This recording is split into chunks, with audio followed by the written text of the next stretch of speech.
अस्सलाम वालेकुम ګرانو کتونکو نن په دې ویډیو کې به موږ صدا سه اهم صدا سه امپورټنټ کنجنکشنز تکو د کمی په مدد سره چې تاسو انګلیش لګنه او ډیر زیات امپروف کیږي تاسو په انګلیش کې لګنه او ډیر زیات تبدیلی راځي لګنه او ډیر زیات بدلون راځي خو د دې نه وړاندې موږ په یو بل ویډیو کې هم کنجنکشنز زده کړي وو یو ځل بیا نن به موږ په دې ویډیو کې کنجنکشنز زده کوو خو اوس کنجنکشن ویلی کیږي څه ته کنجنکشن دیسیس نو په یاد ساتئ کنجنکشن هغه واړه الفاظ دي هغه واړه ټکي دي چې د هغې په مدد سره موږ یو دوه سنټنسز یا د دوو نه زیات سنټنسز یوځای کوو دوه یا د دوو نه زیات سنټنسز د کنجنکشن په ترو باندې د کنجنکشن په ذریعه باندې تړو نو دغه الفاظو ته دغه وړو ټکو ته کنجنکشن ویلی کیږي ګرانو کتونکو نو راځئ چې دغه کنجنکشنز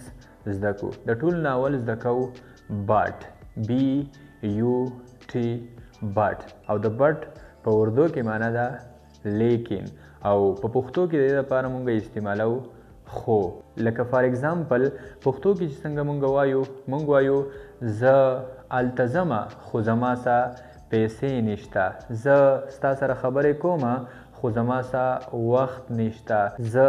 کرکټ کومه خو زما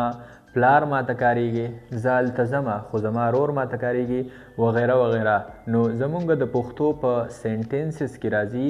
خو او په اردو کې د دې لپاره استعمالیږي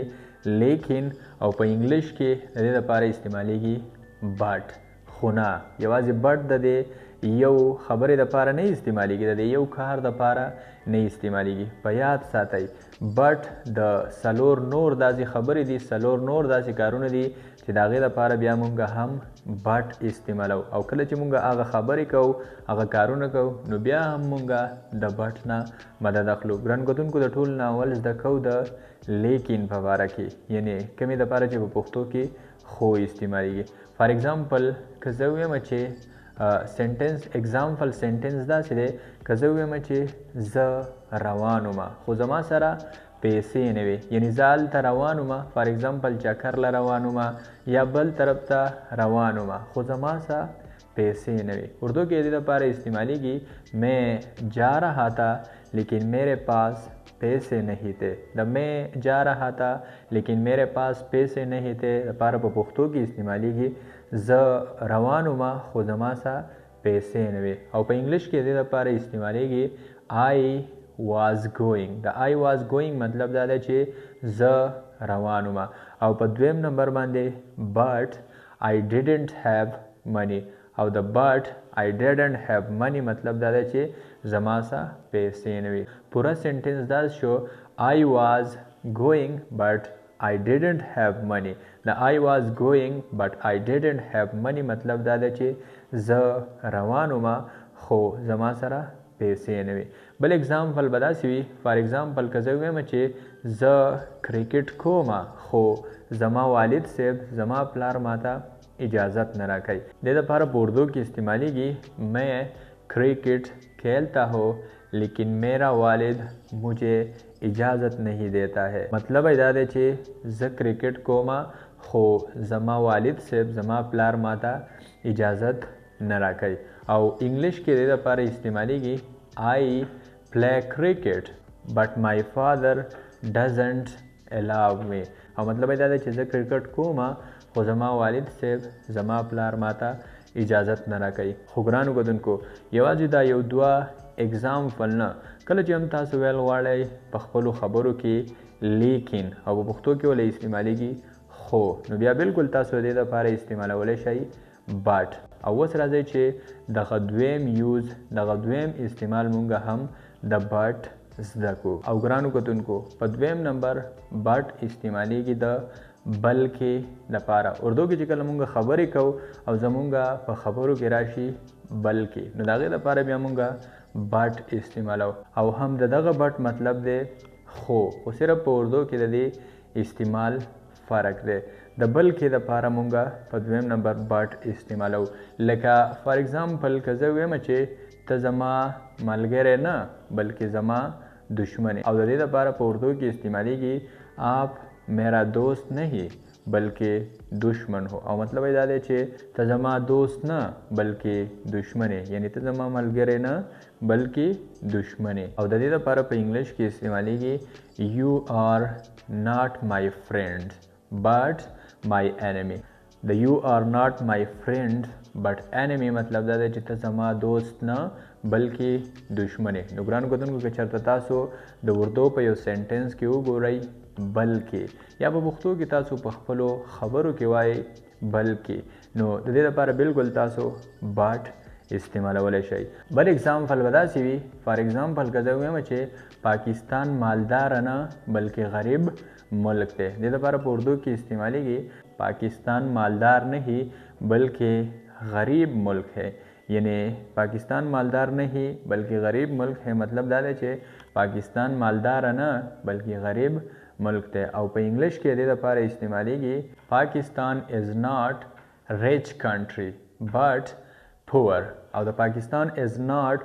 ریچ کنټری بٹ پور مطلب دا دی چې پاکستان مالدار نه بلکې غریب ملک دی. او ګرانو کتونکو اوس راځئ چې د بټ دغه دریم یوز دغه دریم استعمال هم زده کړو. او په دریم نمبر بټ استعمالیږي د مګر دپاره. کله چې موږ په خپلو خبرو کې په خپلو جملو کې مګر استعمالو، نو د مګر دپاره هم په انګلیش کې استعمالیږي بټ. او په پښتو کې مطلب دی خو. فار ایگزامپل که زه ووایم چې هغه غریب دی خو ایماندار دی. دې لپاره په اردو کې استعمالیږي او غریب ہے مگر ایماندار ہے. د او غریب ہے مگر ایماندار ہے مطلب دا دی چې هغه غریب دی خو ایماندار دی. او په انګلیش کې دې لپاره استعمالیږي he is poor but honest. او د he is poor but honest مطلب دا دی چې هغه غریب دی خو ایماندار دی. خو ګرانو کتونکو چېرته چې هم تاسو په سینټنسز کې په جملو کې مګر ووینئ، نو بالکل تاسو د هغې لپاره بیا په انګلیش کې بټ استعمالولی شئ. او دغسې یوازې د مګر دپاره نه، که چېرته تاسو په جملو کې بلکې کومه چې د بټ سیکنډ یوز و بلکې وګورئ، نو بیا بالکل تاسو د هغې لپاره هم بټ استعمالولی شئ. که چېرته تاسو په جملو کې بلکې وګورئ یا مګر وګورئ یا لیکن وګورئ، نو بیا بالکل تاسو د دې درې واړو دپاره بټ استعمالولی شئ. او ګرانو کتونکو اوس راځئ چې د دې څلورم یوز هم زده کړو، یعنې د بټ څلورم یوز هم زده کړو چې په څلورم نمبر باندې بټ مونږه د څه دپاره او په کوم ځای کې استعمالو. او ګرانو کتونکو په څلورم نمبر باندې بټ استعمالیږي د پر دپاره. یعنی کله چې مونږ په اردو کې خبرې کوو او مونږ وایو میں جا رہا تھا پر میرے پاس پیسے نہیں تھے، یا انڈیا ترقی کر رہا ہے پر پاکستان ترقی نہیں کر رہا ہے. او داسې بلها نور اگزامپلز. خو چې کله مونږ په خپلو جملو کې په خپلو سینټنسز کې پر استعمالو، نو د هغې لپاره بیا په انګلیش کې استعمالیږي بټ. لکه فار ایگزامپل که زه ووایم چې هغه راغې خو واپس ډېر زر لاړ. هغه راغې خو واپس ډېر زر لاړ. دې لپاره په اردو کې استعمالیږي اوہو آیا پر جلدی چلا گیا. او آیا پر جلدی چلا گیا مطلب دا دی چې هغه راغې خو واپس ډېر زر لاړ. او په انګلیش کې د دې لپاره استعمالیږي he came but left early. د he came but left early مطلب دا دی چې هغه راغې خو واپس ډېر زر لاړ. د left early مطلب دی ډېر زر واپس کېدل، ډېر زر یو ځای پرېښودل. دې لپاره په انګلیش کې استعمالیږي left early. او پوره سینټنس داسې دی he